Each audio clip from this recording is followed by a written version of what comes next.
ಮಹಾರಾಜರ ನೇತೃತ್ವದ ಮತ್ತೆ ನಡೀತದ. ಅದ್ರೊಳಗೆ ನಾವು ಸಾಕ್ಷಿ ಅದೇವು ಅಂತಂದಾಗ ಏನದ ನಮಗೂ ಅದ್ರಾಗ ಒಂದಿಟ್ಟು ಲಾಭ ಆಗ್ತಿರ್ತದ. ಲಾಭ ಆಗ್ತದ, ನಮ್ಗೆ ಗೊತ್ತಾಗೋದಿಲ್ಲ. ಅದು ಗೊತ್ತು ಮಾಡ್ಕೋಬೇಕಂದ್ರೆ ಇಂಥ ಸತ್ಪುರುಷರ ಆಶ್ರಯದೊಳಗೆ ಹೋದಾಗ ತಿಳಿತದ, ಇಲ್ಲಾಂದ್ರೆ ತಿಳಿದಿಲ್ಲ. ಹಂಗೆ ಇದಕ್ಕೆ ಯಾಕಂತಂದ್ರೆ ಜಮದಗ್ನಿ ಋಷಿ, ಅಗ್ನಿ ಅಂದ್ರೆ ಬೆಂಕಿ.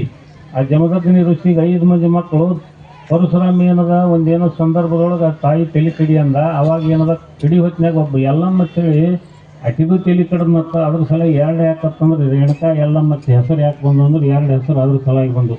ಹಿಂದಗಡೆ ಕಡದಿಂದ ಏನದ ತಂದೆ ಏನದ ಶಾಂತ ಅದ. ಅವಾಗ ಏನದ ಅವಾಗ ತಂದೆಗೆ ಏನದ ಹೊರ ಕೇಳ್ದ, ಏನು ಅಂದ್ಕೂಳೆ ಬದುಕಿಸ್ಬೇಕು ಇವ್ರನ್ನೆಲ್ಲಾರನ್ನ. ಎಲ್ಲಾನ ಬದುಕ್ಸ್ ಅಂದ್ಕೂಳೆ ಇದ್ರೆ ಆಯ್ತು ಅಂತ ಹೇಳಿ ಏನದ ಬದುಕಿದ ಕುಳ್ಳೆ ಇದ್ರಿ ಅಂದ್ರೆ ಕಪ್ಪು ಮುಖ ಅದಕ್ಕೆ ಹೇಳ್ತಾರೆ. ಅದಕ್ಕೆ ಉಳಿದ ಮಕ್ಕಳು ಕೇಳಿಲ್ಲ ಅಂತಂದ್ರು ನೀವೊಬ್ಬ ಕೇಳ್ದ ಪರಶುರಾಮ ಅಂತಂದ್ರೆ ವಿಷ್ಣುವಿನ 6ನೇ ಅವತಾರ ಅಂತೇಳಿ ಹೇಳ್ತಿರ್ತಾರೆ.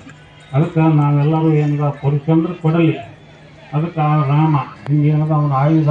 ಅದಕ್ಕೆ ನಾವೇನದ ಕೊಡ್ಲಿ ಅಂತಂದ್ರೆ ಏನದ ಅದು ಮನುಷ್ಯನ ಕಡಿಲಕ್ಕೆ ಹೋದ, ಗಿಡ ಕಡಿಲಕ್ಕೆ ಹೋದ, ಸೌದೆ ಕಡಿದು ಒಲಿಗೆ ಉಪಯೋಗ ಮಾಡ್ಕೊಳಕ್ಕೆ ಬರ್ತದೆ. ಹಂಗೆ ನಮಗೇನದ ಈ ಮಾತು ಜಗಳ ಹತ್ತಕ್ಕೆ ಹೋದವು, ಈ ಮಾತು ಜ್ಞಾನಕ್ಕೆ ಹೋಲಕ್ಕೆ ಬರ್ತದೆ. ಅದಕ್ಕೆ ಒಳ್ಳೆಯ ಮಾತುಗಳು ಆಡೋದ್ರಿಂದ ಏನದ ನಮಗೆ ಆ ಸ್ವರ್ಗಕ್ಕೆ ಹೋಲಕ್ಕೆ ಬರ್ತದೆ, ಮುಕ್ತಿ ಮಾರ್ಗಕ್ಕೆ ಹೋಲಕ್ಕೆ ಬರ್ತದೆ. ಮನುಷ್ಯಗೆ ಏನದ ಹೇಳಲಾರ್ದು ತಿಳಿ